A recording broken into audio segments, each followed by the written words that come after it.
হে everyone, good evening.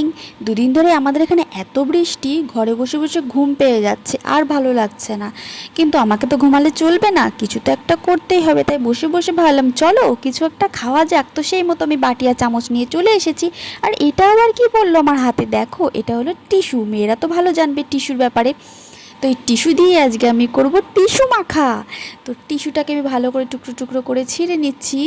তো আমার টুকরো টুকরো করে নেওয়া তো হয়েই গেছে। এবার আমি স্বাদ মতো লবণ দিয়ে দেবো, কারণ কোনো কিছুতেই লবণ ছাড়া কিন্তু স্বাদ হয় না। তো স্বাদ মতো লবণ দেওয়া হয়ে গেছে। এবার কিন্তু আমি দেবো লঙ্কার গুঁড়ি। লঙ্কার গুঁড়িটা আমি একটু বেশিই দেবো, কারণ আমি ঝালটা একটু বেশিই খাই। এরপর কিন্তু আমি নিয়ে চলে এসেছি সিক্রেট মশলাটা। এই সিক্রেট মশলাটা কিন্তু কাউকে বলা যাবে না।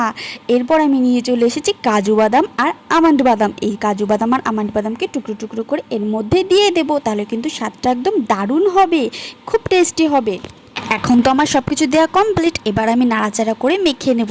গন্ধটা জাস্ট ওয়াও হয়েছে, দারুণ হয়েছে গন্ধটা। আর মাখাটা দেখতে কিন্তু খুব সুন্দর হয়েছে, তোমরা হয়তো দেখে বুঝতেই পারছো কতটা সুন্দর হয়েছে। তো এবার চলো আমি খাওয়া শুরু করি, আর তোমাদেরকেও রিভিউ দিই কেমন টেস্ট হয়েছে। তোমরা কি দেখছো, আমার খাওয়া দেখছো কেন? তোমরা তাড়াতাড়ি করে লাইক শেয়ার করো। চলো তো টাটা। আমার ভিডিওটা ভালো লাগলে শেয়ার করে দাও, লাইক করে দাও, কমেন্ট করো কিন্তু জলদি জলদি।